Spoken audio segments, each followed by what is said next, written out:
Hello, everyone. Welcome to AALS's Faculty Focus. There are a lot of people who've registered for this particular event, so I'm going to wait for about a minute here just to make sure that everyone gets a virtual seat. So bear with us for just a few more seconds here. We're glad that you can be with us. We know that there are a lot of things going on in your lives and your professional day, and we really appreciate the chance to hear from our speakers today. So we'll get started in just a very short bit.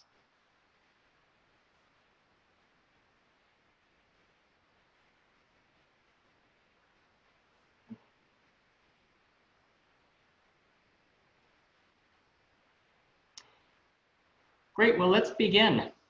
My name is Jeff Allen. I'm the Director of Research and Data Analytics at the Association of American Law Schools, and I'm moderator of Faculty Focus. This is a weekly conversation for tenure track, clinical, legal writing, and other non-tenure track faculty at American law schools regarding issues that are pressing in our time. Today, we have a really neat lineup of individuals, professionals from legal education that are going to talk about excellence in online instruction, something that I know that all of you are thinking about right now. We have 6 speakers, and we've asked each speaker to give about a 5-minute presentation. Our co-hosts are going to engage with them in a little bit of conversation, and at the end, there's going to be some Q&A. Now, all attendees will be muted, but that doesn't mean that we don't want to hear from you. In fact, we do.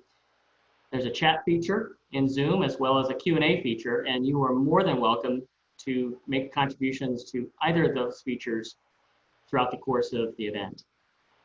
Please know also that we are recording this session. Not everybody who wanted to participate could participate, but please know that the recording is being done. And for those of you who would like to see it again or share it with colleagues, that'll be available in a couple of days at the AALS website. And now I'd like to introduce our co-hosts, beginning with Vince Rougeau.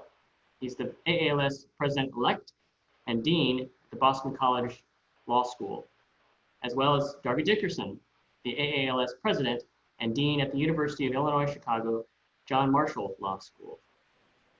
Vince, the floor is yours. Thanks very much, Jeff. Welcome, everyone. On behalf of the Association of American Law Schools, I want to welcome you to Faculty Focus. This is our 3rd webinar in this series, and it's the second of a series of webinars that we've been doing on online education. Last week, we looked at how in the online environment we can teach to every student in our class across a wide range of cohorts that we have in our law schools, from those with disabilities to those who are facing particular issues and problems of all kinds, and especially those related to the pandemic. But today we want to focus on something else that's really important to us as educators and as instructors, and that's excellence. How do we achieve excellence in the online setting and in the online classroom? And we've got a great group of panelists to discuss that with you today. As Jeff mentioned, we want to be hearing from you as well, and he's given you the instructions on how to do that. But before we go forward, I want to also pass the virtual mic over to my co-host, Darby Dickerson. Good afternoon, everyone. I'm so glad that you could join us today. We have a wonderful group of speakers to talk about this issue that I know a lot of you are dealing with this summer. I know that my faculty is spending a lot of time ramping up to be really good online teachers. We moved online so fast in March, we have to step back and really learn the correct way to do it. I also want to remind everyone that this series is for you, and we hope that we pick topics that will be helpful to you during the summer and moving into the fall. We recently got some great ideas from people who have been past participants, and we're going to be discussing those. So again, if you have a topic idea, or if you'd like to be on the panel, please send that information to Jeff, to Vince, or to me. Thank you very much. Thanks, Darby. So let me begin by introducing our panelists. Our first panelist is John Manning, Morgan and Helen Chu, Dean and Professor of Law at Harvard Law School. He'll be followed by Eloise Pasachoff, Professor of Law and the Agnes N. Williams Research Professor, also the Associate Dean for Careers at Georgetown University Law Center. She'll be followed by Nina Kohn, the David M. Levy Class of 1948 Professor of Law, Faculty Director of Online Education, Syracuse University College of Law. Followed by Yvonne Dutton, Professor of Law, Dean's Fellow and Grimes Fellow, Indiana University Robert H. McKinney School of Law. Then Alison Mikkor, Assistant Professor of Lawyering Skills at the University of California Irvine School of Law.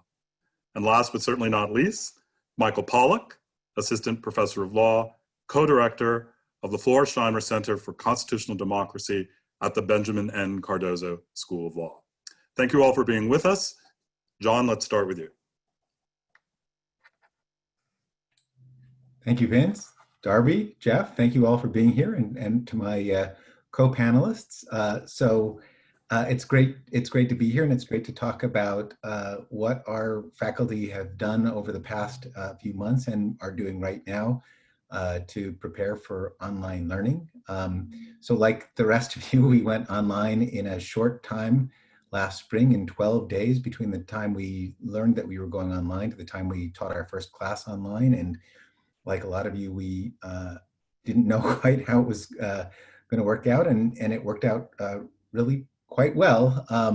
Our faculty and our staff really stepped up in a spectacular way, and what really impressed me was how much our faculty experimented with new techniques of teaching and really tried some things in the online space that they hadn't been doing in the brick and mortar classrooms. And last spring, we actually composed an online learning working group, online teaching working group, we called it. And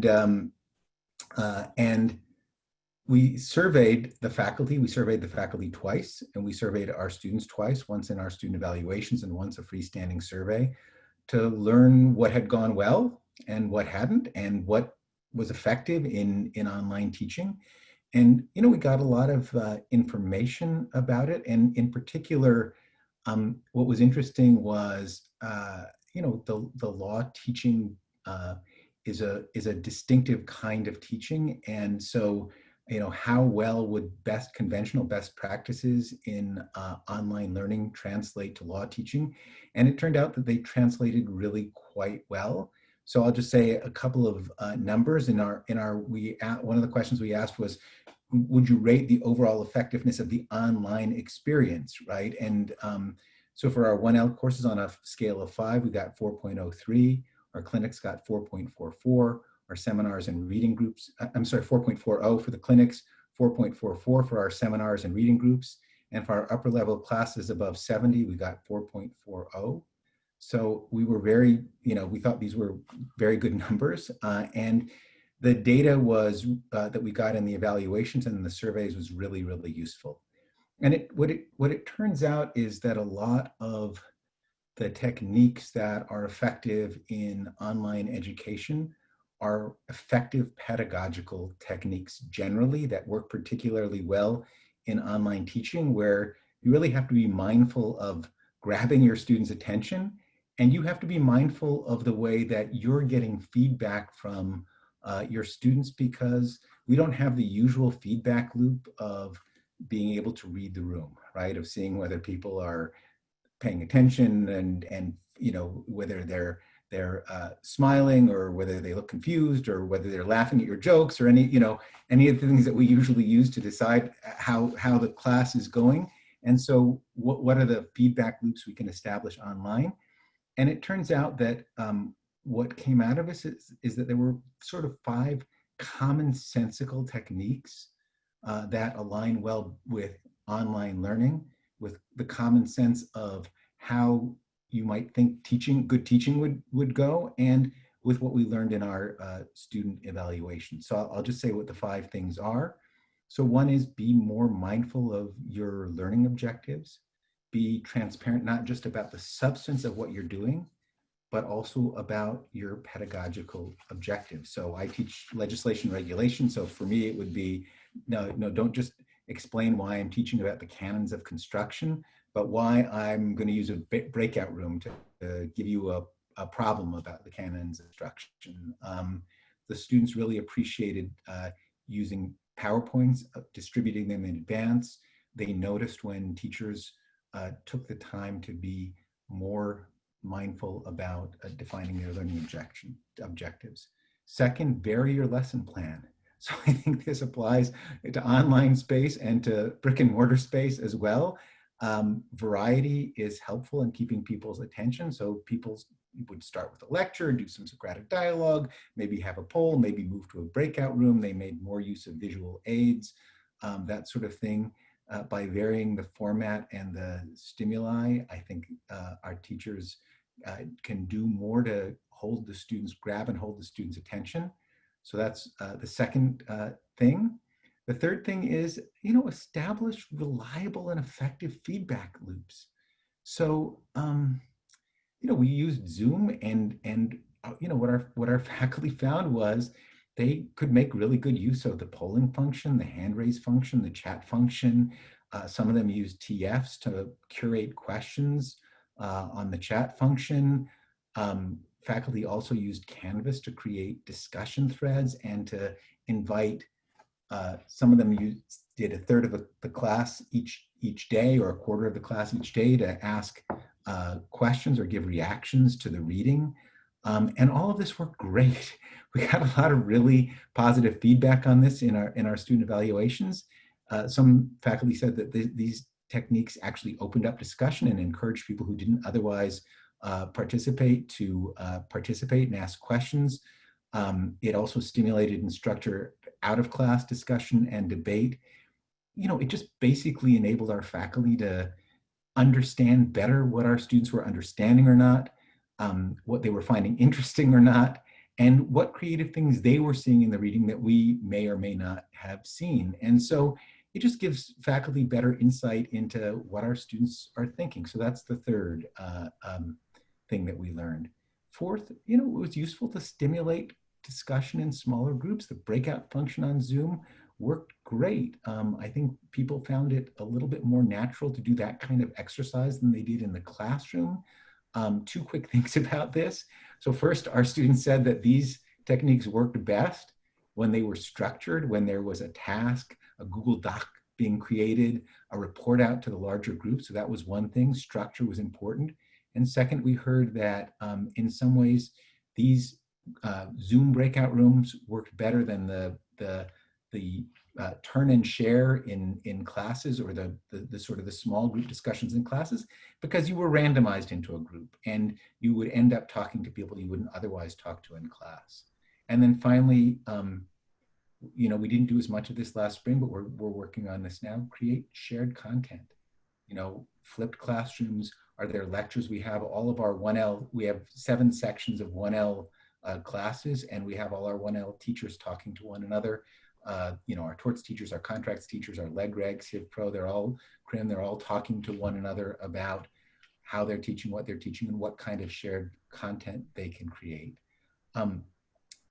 I think this is going to transform the way we teach for the better when we get back into the classroom. I think it's going to provoke a pedagogical revolution. Law teaching is funny. We have active, inductive, case-based Socratic learning. We're way ahead of other parts of the university in a lot of ways. And by the way, my predecessor, Dean Langdell, was thought to be quite off for wanting to do this, and half the faculty wouldn't use the case method when it started. But all that said, there are things that we that are pretty common across all of the law schools that we can do better. I think we're learning more about the way our students think than we do in a format where they arrive on day 1 and take an exam at the end of 12 or 14 weeks, and we don't know a ton about what they're thinking in between. I think it's giving us more insight into what our students are learning and understanding along the way. I think it'll create more varied kinds of lessons. We all dearly wish that there had never been a pandemic. We all wish for a speedy development of a vaccine or an antiviral cocktail that can effectively control COVID-19. When all of this is said and done, I think that we will all emerge stronger from this experience, and I think we'll all be better teachers for having had the experience of teaching online in the spring, and in our case, in the coming fall. Thank you. Thanks so much, John. Eloise. Hi, everyone. I'm really happy to be here with you all. I'm going to talk about the ways to build classroom community in the online learning environment, because we're not just automatons delivering information and skillfully using Socratic dialogue, but we're human beings engaged in intellectual conversation with other human beings, and everything we do is modeling to them what we think appropriate professional behavior is. And I think creating human connection and building a good classroom dynamic is just as important, and possibly even more important, in the online setting. So I want to share with you 3 sets of strategies in this regard that I used this past spring, and one more strategy that I plan to incorporate this fall. So I'll call them briefly scene setting, office hours, socializing, and small groups. So by scene setting, I mean engaging with the students from the moment you log on to Zoom. So I smile, I welcome everyone, I say how wonderful it is to see them. I explain that I'm in a large class, that I'm clicking through my multiple Zoom screens so that I can see everyone. I articulate as I'm doing that. I thank them for showing up. I acknowledge the difficult circumstances that we're in. I sometimes even say something to be real about the complexity of my own morning, having juggled 2 children at home. And then I say out loud that I fully commit to be present for them for the next hour and a half. And so I think that's a kind of a human interaction that incentivizes them to show up and participate, and not just to sit there with their screen off while they multitask, because they know that I'm showing up for them as well. So the second strategy I'll mention is office hours. So this is sort of kind of an obvious part of our normal brick and mortar kind of teaching, but I think it's even more important to incentivize office hours and to have time to actually get to know each student in this setting, since there'll just be less opportunity for the casual dropping by after class or the random conversations in the hallway. So I do 3 different kinds of office hours. I use an online sign-up system for each kind, and I think Zoom has actually turned out to be a nice and personal way to have these conversations. So at the start of the semester, I do a first kind of office hour that I frame as a meet and greet. I meet with each student, even in a large class, individually for 10 minutes. I ask them to submit a document in advance telling me 4 things that they want me to know about them, and then we just spend that time talking about what they told me. It's a great icebreaker. It helps to get them comfortable with the idea of going to office hours. They see that I'm not particularly scary. And that kind of conversation helps me provide job references for them, even for 1L summer, for example. It also helps them want to come to class because they've developed something of a relationship with me from the get-go. I also hold individual office hours throughout the semester. So students, again, sign up in advance for a 15-minute slot. We talk about course material. They feel free to ask what they always call the dumb questions, which of course are not the dumb questions, but the important questions. They talk about their career concerns that they have. And again, Zoom has actually been a great way to have these conversations. There's something very personal and intimate about having the 2 faces on the screen together. The signups help with attendance, and students know they won't have to wait around. They don't have to worry about wasting my time, which is a fear they sometimes articulate, because they know that they have a dedicated time slot just for them, or with a classmate that they want to bring along with them. And the third kind of office hour that I hold is group office hours, where anybody can drop in to discuss the material. And this too worked pretty well over Zoom as the students fed off each other. So all of these office hours help the students feel connected to me and to the material. The group office hours help the students feel connected to each other, and it's a great way of furthering the classroom community. So first strategy is the showing up and setting the scene. Second strategy is office hours. Third strategy for building classroom community are social events. So I always invite my students over to my house each semester for some sort of class party. Obviously, that was not possible this semester. It's not going to be possible in the fall semester either, but it can be replicated at least somewhat through casual invitations. So this spring, for about on 4 different weekends, I set up a bunch of half-hour sessions where students could sign up in groups of 5 or so, and we just chatted. about what things were like where everybody was living, about TV shows people were watching, about books we were reading, non-academic books we were reading, and life in these strange times. And again, these helped build community in our classroom. I got positive feedback on all of these strategies in my teaching evaluations, so I have some sense that these strategies made the students feel valued and heard and connected. So there's one more strategy that I plan to implement this fall that I didn't this spring, and that's facilitating small group conversations as part of the intellectual work inside the classroom, whether as part of breakout rooms, as Dean Manning just talked about, or through integrating work with a partner outside of class as part of the course requirements. And in my own process of continuous learning and continuous improvement, I think this will add another dimension of community in the classroom. So I'll end where I started, which is that fundamentally we just shouldn't lose sight of the fact that we are all human beings engaged in academic pursuit in challenging times. And that if we hold our human interactions at the core of what we're building together, I think we'll have a lot of payoffs, not only for the students, but also for our institutions and for ourselves. Thanks, Eloise. Actually, I will break my rule real quickly because there was a question in the chat that asked you, what are the 4 things you asked the students? And I thought you could jump in with those right away. Sure, I actually literally say, tell me any 4 things you want to know about me. And I always tell them it's modeled after my son's first grade project, which gave rise to really rich dinner table conversations as my son fought with us aloud about what are the 4 things I want my teacher and my classmates to know about me. So I actually love the open-ended nature of the questions, and I hear fabulous things. Thanks so much. Nina. Great. Well, thank you for having me here today. Just to situate my comments, I wanted to explain that I've spent the past 5 years of my life building our hybrid JD program. And that's a program where most of the classes are fully online, and each online class is 50% live and 50% asynchronous. So the students will do highly interactive, self-paced exercises each week, and then they'll come to their live class session with their faculty member. So I thought what I would do today is share with you 3 lessons I've learned from directing and building that program and also teaching in it myself that I thought would resonate with faculty teaching online this fall. So the first is that the single most important decision you have as a faculty member is whether to teach live or asynchronously, or to combine the 2. And I want to strongly encourage faculty members who are trying to make this decision to make their default synchronous. And the reason for that is it's much more easy. It's much easier to be an excellent online teacher when you're teaching live. Sure, it's really actually quite easy to create spiffy lectures that your students can watch. But creating truly interactive online self-paced lessons that allow the students to apply what they're learning, where you can review what the students are doing, and where you can respond to what the students are doing, takes a big investment of time and energy and requires you often to rethink what you're doing.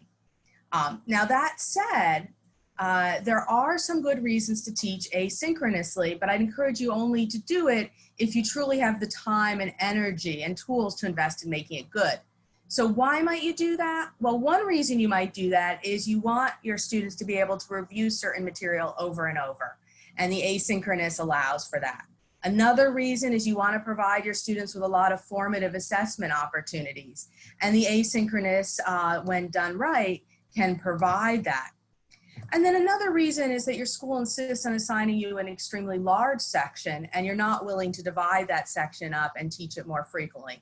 And there are some barriers to the live teaching with very large sections. So that's the first lesson.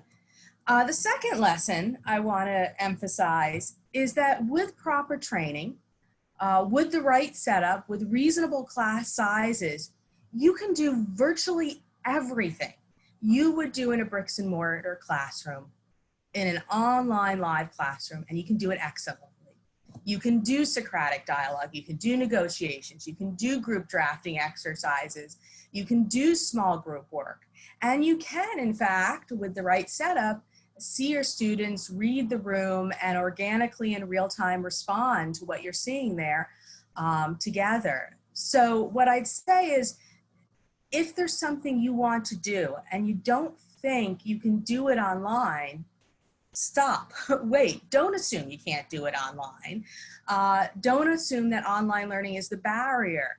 Learn your systems, reach out to someone with experience. Reach out to me if you want to. I'll put my email out there. I'm always happy to mentor, but don't assume online is the barrier. And then the final lesson I wanted to share is that training is important. Of course, you know that or you wouldn't be here. But faculty training isn't the only kind of training we need for success in this space. Students also need advanced preparation to create that kind of classroom environment that Eloise just spoke to us about. So providing students up front with information about your expectations does a great deal to level the playing field for students from different backgrounds and with different levels of experience. And it makes for a much better class. So let me give you just one small example. Suppose you want your students to actively participate in your live online classroom. You need to let them know that you expect them to participate. You need to let them know that you expect them to be on webcam, that you expect them to be looking at their fellow students on Zoom or whatever platform you're using. It should be Zoom, but that's a second conversation. And you need to let them know that if they're planning on using an ebook or they're planning on taking notes on a computer, that they're probably going to need a second screen because they will not be able to see their classmates and be fully participatory and read the classroom body language if they don't have that second screen. And that short information provided up front in your syllabus, maybe in a welcome email, can go a long way to making sure that your students know what's expected of them and they can succeed, I should say, and hopefully exceed your expectations in that online space. So don't just prepare yourselves as you move online, make sure you're preparing your students too. And I'll stop there. Thanks so much, Nina. Yvonne. Thanks for having me. I am going to talk about asynchronous teaching because that is what I have done. So at IU McKinney, we started an online program about 5 years ago, and I was one of the first guinea pigs to participate in that. So I have been teaching live also, but I've also been teaching asynchronously for 5 years. Now, what I say applies to a synchronous online class as well, but I just wanted to let you know that I have done all of this in an asynchronous environment. So I'm going to talk about two things in particular that I think are really important to the asynchronous and synchronous online class, and that's learning objectives, and you heard Dean Manning mention that, and also feedback, and you've also heard a mention of that. So learning objectives, one of the things that I do, and I think Nina mentioned this also, was the trick of turning your live class into an asynchronous class. It's not just delivering the same exact class, you have to sort of think about it. So I think week to week, and I think, well, what's this week about and what's this module about? And it starts with the learning objectives, and that helps me decide what technology I'm going to use and then what assessments I'm going to use in order to see whether the students are actually understanding what I was hoping that they would get out of this class. Because again, I'm not able to see them. I can't read the room, so I have to come up with assessments. So we use, just to get to a little more nitty gritty, learning objectives come with these active verbs. So I have a list here: explain, describe, understand, discuss, analyze. So I think with each lesson that I'm going to give, what do I want out of the students? So maybe I want them to understand a statute. Maybe I want them to analyze a factual situation and apply the law to a particular factual situation. And then I have to think, well, what that I've put on this Canvas page will make sure that they have achieved or can achieve these learning objectives. So maybe the reading and the lecture helps them understand. Maybe analyzing, I have maybe a quiz with a hypothetical and then a multiple choice, or maybe I have a hypothetical and they have to turn in a written product for me where they've analyzed a situation. Sometimes my verb is discuss, which sometimes leads itself to a discussion. And so I'll have a discussion question there. But I want to make sure that I've figured out what I want the students to learn in this module and how I'm going to make sure that they did actually learn that. And so I then go through, once I figured out my learning objectives, and then I try to say, did I have a place where they could actually achieve this? from the module.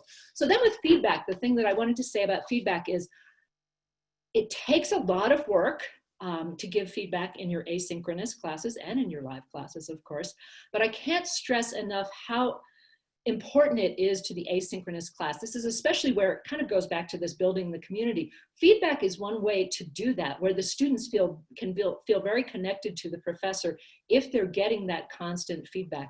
It's also my way to check in, since I can't read the room, that they are actually learning the things that I wanted them to learn.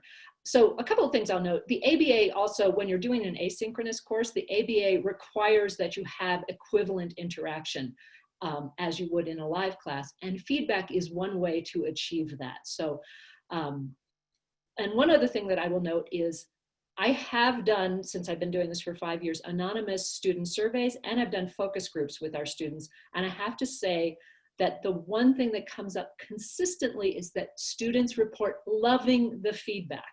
They love the feedback in the asynchronous course. And one of the reasons is many of them then will note when they sort of give me a longer explanation, they note in many cases in your law school classes, especially a big class, maybe your only chance to get feedback was a midterm, or maybe it's just the final. And so they very much appreciate this chance where when I teach a class, they do assignments usually twice a week, and they get feedback twice a week from me on that. And this helps them see how they're progressing in the class, and they often really appreciate that. Now, feedback is a lot of work for the professor, but don't let that scare you off from doing an asynchronous course. There are many different ways to do this feedback. So individual and group. So you can do it individually. You can also give group feedback. Some of your feedback can be self-graded. So in Canvas, for example, I can create a quiz and I can plug in, it can be multiple choice, true, false, whatever you want it to be, but I can plug in the answers so that when they click on something, they see the rationale for that being the correct or incorrect answer. Some can be sample answers with, so it's sort of a self-assessment. Sometimes I'll also create annotated answers, and so they can look at those. I've also done peer reviews, which is a nice way to get student-to-student interaction, and I sort of guide them through the peer review. You can also do, feedback can be as simple as an announcement that you do on Canvas where you say, I've looked through everyone's quizzes, they're looking really good. I seem to note that a few people aren't really understanding this law of the sea question, and here I'm going to add another little video that I've taped at home, or I'm going to link you to another source here or another video to help you understand that more fully. I will say that I'm a big fan of individual feedback. So even if it's a self-graded quiz, one of the things I do is I go through those quizzes. Well, one, because I want to see if there is a large area where nobody's understanding it. But if somebody's done great, I just write, great job. Or looks like you've missed a couple, you should probably go back and check the reading. Something as simple as that, and students really feel like they're there with you. So it's part of the community as well as feedback. And so I'll stop there. Much, Yvonne. Alison. All right, good afternoon, everybody. I don't know about you, but in the spring when we made the emergency transition to remote learning, I was really grateful that I had an existing relationship with my students. I had a nice class culture of active participation, and that really helped in the online environment. And then I panicked a little bit. I'm feeling better after today's conversation because I'm not gonna have that kind of running start in the fall. And beyond this conversation, the other thing though that started to make me feel better is that I recognized that one of the most significant tools in my toolbox for creating engagement was still available to me. And that's using an experiential exercise on the very first day of class. And an experiential exercise sounds fancy and scary, but I promise anybody can do it, no matter your substantive area of law. If you teach a traditional podium class, it can be done. And also to Nina's point, it can be done online with very little modification. You need to know how to use breakout rooms in a rudimentary way, and you need to know how to share your screen, and that's about it. So the particular exercise that I use in my class involves asking them to do a series of oral arguments based on the classic no vehicles in the park problem. And then between the student arguments, we stop and we debrief, and I connect the arguments that students were making to some of the fundamental concepts in legal interpretation that they're gonna need in my course and in law school in general. The real goals of the exercise, though, are centered on participation. So first, on that first day, I strive, and I usually get it, to have every student participate in some way. I also want to set the expectation of participation going forward, right? So that they continue to participate beyond the first class. And as I'm doing this, I want it to be inclusive. I want each student, every student in the class, to feel welcome and empowered to participate. And as I've really found the exercise and doing something experiential on the first day to be great at meeting all of these goals. And as I said, it can be adapted to any situation. You don't have to use my learning objectives or my exercise, but there are 5 big things that you should be thinking about if you want to try to develop an experiential exercise for your first day. So the first element is, in fact, the element of surprise. So when my students come in on that first day, I welcome them, I introduce myself, and I say pretty much nothing about the course, a little, maybe one sentence, and then within 2 minutes of the class's start time, literally, they're doing the exercise. And that's beneficial because they have no time to get psyched out. They don't have to think about whether they're gonna raise their hand, should I say something? They're doing it before the fear can take over. Second element is to engage them with substantive course material on that first day. And I think that's important for a few reasons. One, they take it seriously. You get greater student buy-in than you might if it was just an icebreaker game. And I think it also is useful to them. You're giving them information that will help them in your class, and that builds confidence and empowering them. So if you're looking at topics you might use for an exercise, I'd encourage you to look at your syllabus, and not just the first week, but maybe the first couple weeks, and look for topics that are maybe a little bit counterintuitive or that students struggle with, because that's where you get bang for your buck from an experiential model, right? They get to work through it together, and that makes some of those counterintuitive concepts sometimes be a little bit more intuitive. Third big thing you want to do is have some kind of public report. So in my exercise, it's an oral argument, but really anything where you're coming back to the group and having them speak in class will do the trick. And that creates accountability, right? So this buy-in idea, like it's a serious thing if I'm gonna have to talk to my classmates about it.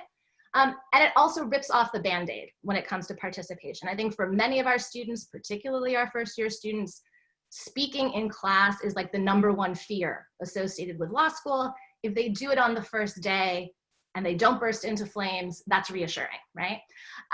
Fourth big factor or useful feature is to have a team structure. So that can be adversarial, plaintiff and defendant, or it could be different constituencies with an interest in a rule change or a proposed law who are working to prepare their group's public comments or policy document. Doing things in a group is nice because it gives the students an instant group identity, right? These 3 students are now counsel for the city. They have a group identity that helps actually form the group.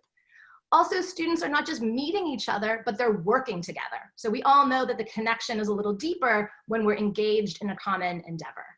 And finally, I'm asking my students to do something pretty challenging on the first day. I'm asking you to ask your students to do some pretty challenging things on the first day. And doing it in a group provides some cover, right? It's not a single student alone in the spotlight. They have their peers to back them up. And then finally, and I think really important, is their fact pattern. Once you have the general structure of your exercise, the fact pattern shouldn't require any special knowledge. You want all students coming to the table on an equal footing and with equal ability to participate in the exercise. So think about, where do you teach literally, like geographically, where do you teach? What is your student population like? Are there situations and symbols that are going to be familiar to pretty much all of your students? That's the sweet spot. So if you think about my exercise, it's parks, we can do that. Cars, we can do that. And then Beyonce also makes an appearance as a litigant, right? So you have a global superstar. But you want to think about things that everybody can relate to, or at least is aware of. So those are my big 5. I'm happy to answer questions online or offline. Thanks so much, Alison. Michael. Great, thanks. Thank you all for being here, and thanks for sticking along till the end of the prepared remarks. I really appreciate it. I want to wrap up a little bit and step back for some perspective and maybe return a bit to where John began. So what I learned from my 1L property students this past spring, and this was a large class, about 120 students this past semester, what I heard from them both throughout the course of our time online and in the teaching evaluations at the end of the semester was that the ordinary things that make for successful teaching in the regular brick and mortar classroom are still the things that are of the utmost importance to students. Now, that's not licensed to be cavalier about the challenges and demands of good online teaching. That's why trainings like this are so valuable, because the thoughts that my colleagues here have shared have been really helpful to my own thinking and my own plans, and I'm sure they've been valuable to yours too. But I do think that the student reactions I've had give some important perspective on the challenges that are ahead of us. And like Nina said, they're a reminder that we do know how to do this, right? This is a challenge, this is a new context for a lot of us, but it's not asking us to do things as teachers that we haven't already been striving for already in the ordinary classroom. So what are the things that students wanted? I gleaned 3 basic takeaways from my students, and for each of them, a few sets of implementing ideas or suggestions. Okay, so the first thing they wanted was normalcy. They wanted class to feel like it always did or like it ordinarily would. Now, for the students who were transitioning in a time of crisis from the in-person classroom to the online classroom, that sense of normalcy obviously was bound up with a lot more about needing to feel like or wanting to feel like the classroom was a place where life went on and was a little bit less hurly-burly, subject to all of the uncertainty and crisis in the world. But I think even for students in the fall and entering students, they had in their mind some idea, even if daunting, as Alison was getting at, some idea of what law school is supposed to be like. I think it's our job to provide them that sense of normalcy and to meet those expectations. So for me, in my own teaching style, that means Socratic method and cold calls just in the same way as I would do it in the brick and mortar classroom. It means the same high level of energy and enthusiasm from me, just like they would get in person. And on their side, it means accountability and expectations of energy from them brought to the classroom. And how do you do that? Well, a lot of the conversations, a lot of the comments that my colleagues have shared today toward setting expectations, reinforcing what's expected of the students, reinforcing what I plan to bring every day, those are ways of achieving that outcome and that goal. One other thing I want to mention here, because students specifically told me this was a plus for them, in person, there's an opportunity at the end of class, students can come to the podium or chat with you in the hallway if you have to vacate the classroom for one of your colleagues, to have those quick 5-10 minute quick conversations, quick questions they had from class that day. That's something that initially, at least, they felt was really lost in the switch to synchronous Zoom classes. So what I do is I stay in the classroom, I stay in the Zoom room. I verbally dismiss everyone if you have another class to go to or anything else you want to do with your life, or you're just, you're good, you're done with the material for today, you're free to go. But anyone who wants to stick around to ask a question virtually as if we were at the podium or in the hallway, let's do that. And students made a lot of use of that and seemed to find that very valuable. So repeating the things that I normally do and the things that my students find normally valuable, I think is really important. Thing number 2, so we have normalcy, tempered by, number 2, compassion, right? Understanding that the students might not be able to participate at the full level some days, given their home circumstances, given their health circumstances, given their family circumstances, etc. Now, there's a way to do that without diminishing accountability. That means approaching frequent absences or passes or the sense you get that they're not fully engaged from the perspective of identifying students in need of support rather than from the perspective of penalizing them. So being clear with them about, look, I want you to be transparent with me about what you're going through so that, not for a penalty reason, but so that we can ensure you're getting the support and assistance that you need to excel in your education. So we have normalcy, tempered by compassion, and 3, bolstered by opportunities for self-assessment. And a lot of my colleagues have spoken about that already. The only thing I just want to underscore here is how much easier students often say they find it to convince themselves they're getting it when they're really not, They certainly always, I think, struggle with that. That's the importance of formative assessment, but especially when classes are online and they lack the community and the constant interaction with their classmates, it's very easy for them to just conclude, yes, I'm getting this, it must be okay, only to conclude, of course, by the final exam that that's not true. So whatever those opportunities are for self-assessment, as Yvonne was saying, those automatically graded quizzes, I use a ton of those. I plan to use more of them now. I think that's really crucial. So when we think about approaching online teaching, incorporating technology, Zoom functionality, and all of the rest, I guess what I want to say is we ought to begin from the baseline of how do we best replicate the successful classroom rather than how do we replace the successful classroom.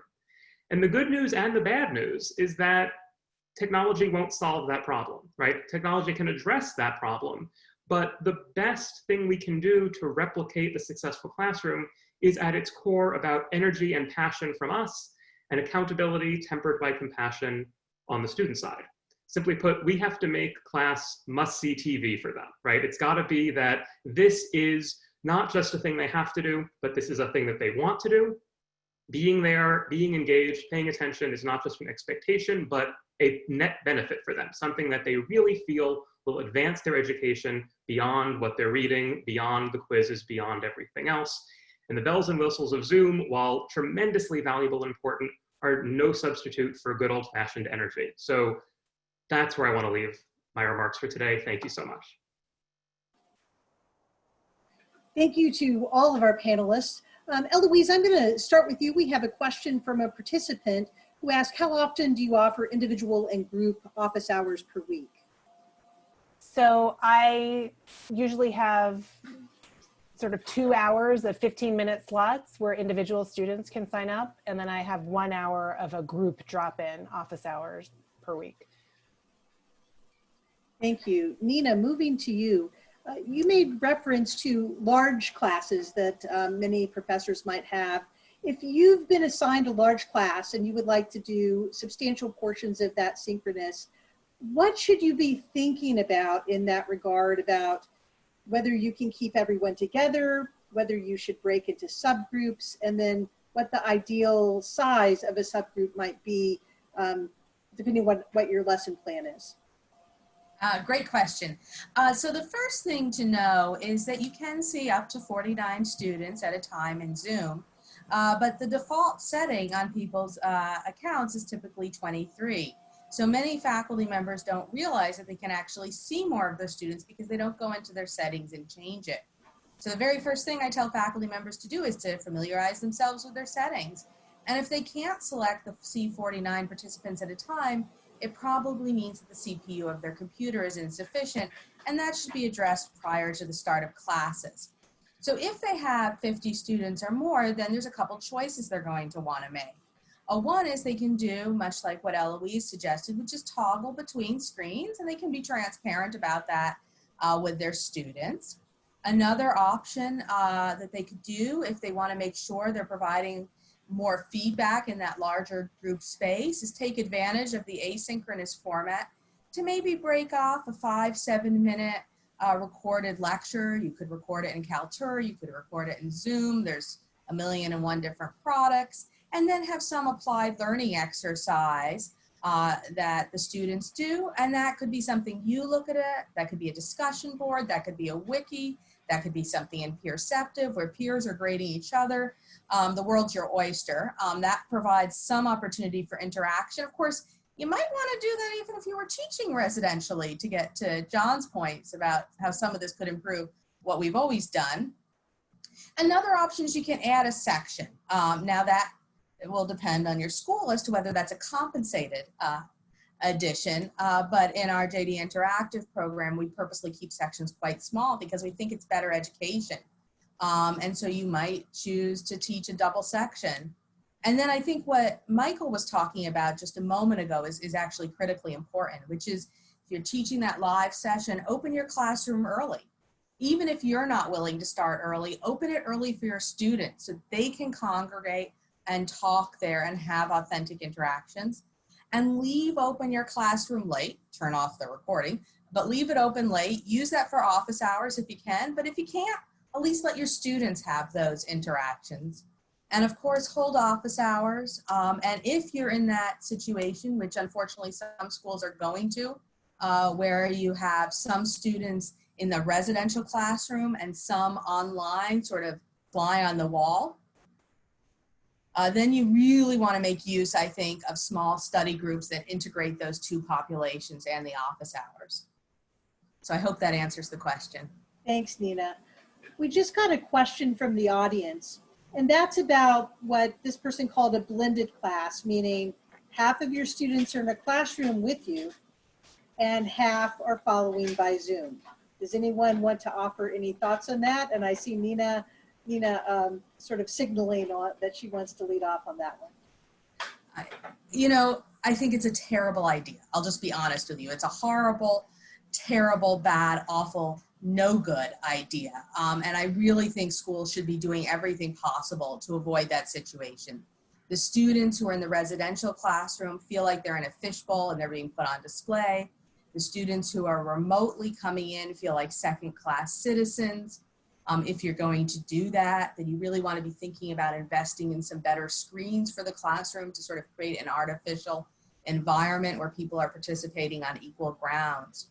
But if you are doing that, I also would say, I would think about this might be an opportunity where you break off some of your class asynchronously so that you get more of that one-on-one feedback that Yvonne was talking about. And then think about ways you do group work across those populations.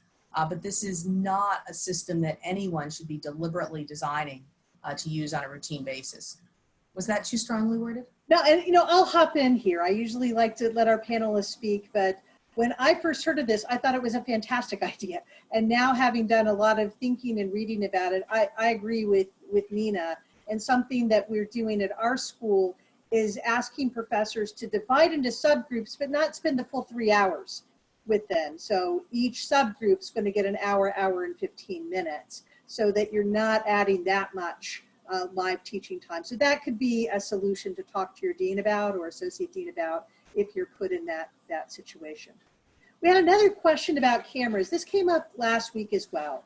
There's some students who are very reluctant to come on camera because of their surroundings, or they don't want to be on camera. And there are others who are just going to have bandwidth issues. So what ideas do you have about talking to your students about cameras, and what do you put in your syllabus about cameras? Yvonne, could I lead off with you on that one?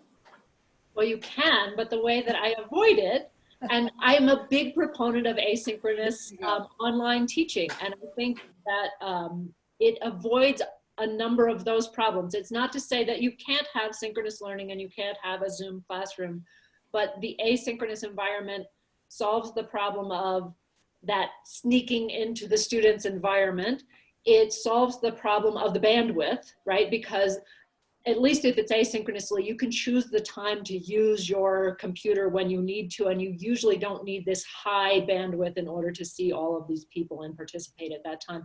I also think there's some other advantages to asynchronous as well, which, some of which I've detailed, but that have to do with, and you can build these into synchronous as well, but building in all of the assignments and things like that and the feedback that way. I think asynchronous can have a very robust environment that I think a lot of law professors now considering online don't think about, but it could go back to Nina's point, which is, I will confess, it takes an enormous amount of time to create an asynchronous online class. And when I created mine, I had the benefit of technological and pedagogical designers that sort of held our hands as we did it, but it can create a very robust learning. I'm going to go to Michael and then Eloise on this topic. So I think, for me, this goes back to the normalcy tempered by compassion as the guiding principle, right? So in a normal classroom, we all see each other, and there are a lot of pedagogical benefits to that. And so my rule is, my default expectation is that your camera ought to be on during our live class. If, however, that's something that either as a rule or on a given day is not something that you are comfortable doing or able to do, I say that that's okay with me. I don't ask, and you don't have to justify that to me. You don't have to ask my permission or explain your circumstances. I trust and respect that you will exercise, that the students will exercise that discretion sparingly. And at least this past spring, that worked out fine. I was able to, I could see just how many students were on video or not. And it was a very small number of my students who were not using the video camera on any given day. If it got to the point where a lot of students were turning off their camera, then I might want to reevaluate that policy. But I think at least as a starting point to say, look, I understand your circumstances, but you all also understand this is a real classroom and those same real expectations apply here. I was just going to say what Michael said, so Okay, great. thumbs up on that. Total agreement. We had another question from the audience about the recording function. What best practices have people observed? Actually, the question just disappeared from the screen. What best practices have people observed for when to record and when to distribute lecture recordings to the students? Do most people do this automatically or use other options? Anyone want to take that one? Eloise. So ours was all automatically done, so I didn't have any say in the matter. It was sort of like our back office IT folks working with the academic deans just uploaded everything automatically.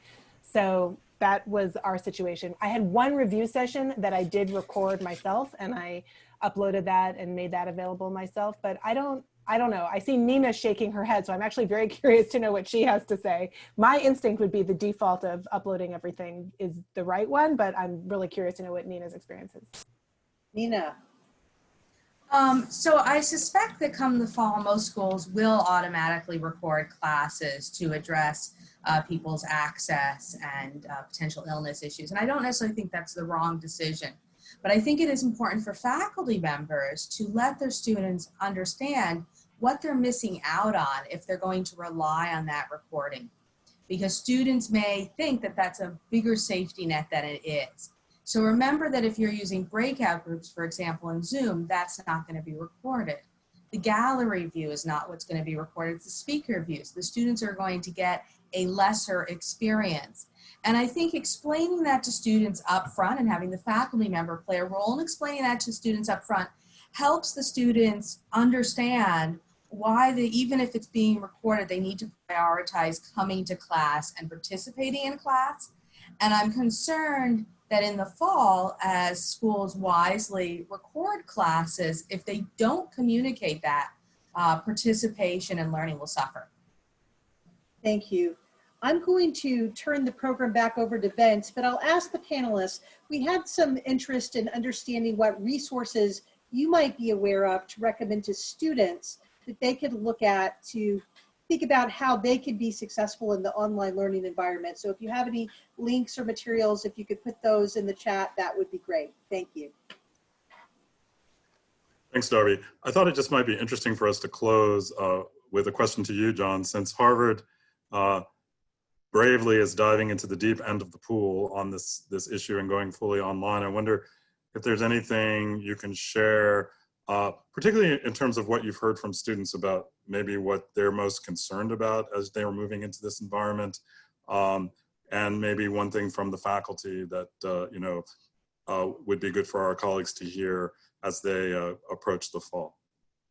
Yeah, so I think all the questions have been really well covered, and for example on recording, we thought it was important to make clear to students and to be very transparent about what the expectations are. So if we have many pages of frequently asked questions. We reopened our deferral period to give students an opportunity to defer and extended the period for them to take a leave, and then we posted lots and lots of FAQs.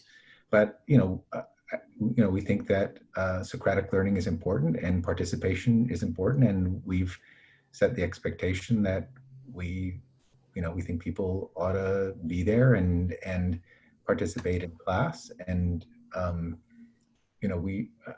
think Nina put it very well when she said, you can do the things in an online class that you can do in a live class, and there are some things that you can do in an online class that are new and innovative that I hope people bring back to the live class. And so we're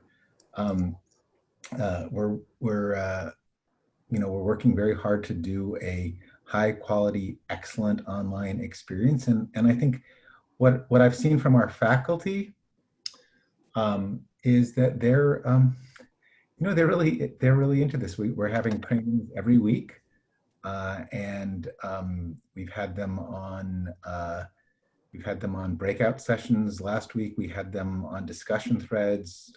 2 weeks ago we had them on TFs. This week we're having one on experiential learning. We're going to have one on flipped classrooms.